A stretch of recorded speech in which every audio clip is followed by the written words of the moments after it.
Bonjour Monsieur Keïta. Aujourd'hui, quelles sont les limites des politiques de lutte contre les stupéfiants au Mali?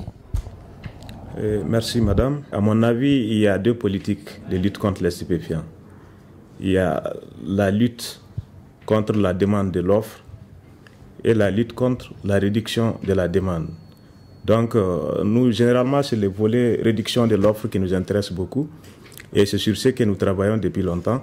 Ça, c'est la répression de toutes les activités qui portent sur les stupéfiants et l'interpellation des suspects qui gardent ou bien qui consomment ou bien qui font le trafic de stupéfiants.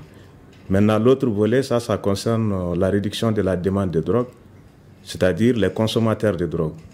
Et là, les conséquences de la consommation sont beaucoup plus sanitaires. Et c'est les structures de santé qui s'occupent de ces volets. Alors, en termes de pourcentage, quel est le nombre de Maliens qui consomment la drogue?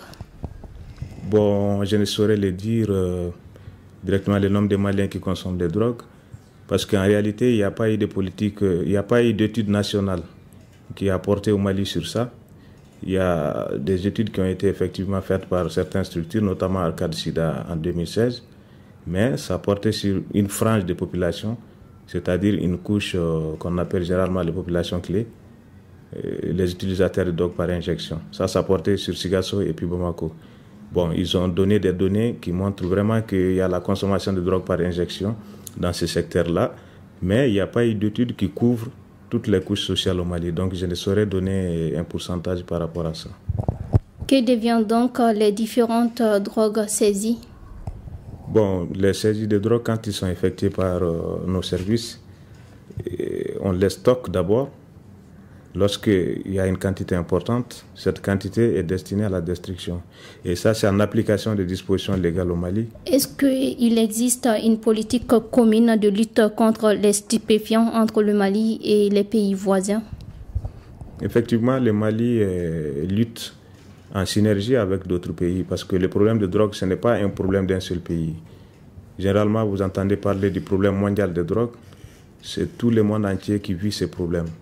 Donc les pays sont obligés de se donner la main pour faire face à ces problèmes. Aux mesures supplémentaires, il y a des initiatives, il faut les reconnaître, il y a beaucoup d'initiatives parce que de plus en plus, il y a la prise de conscience des dangers liés au trafic et à la consommation de drogue. Et il y a l'initiative de la part des sociétés civiles, de la société civile.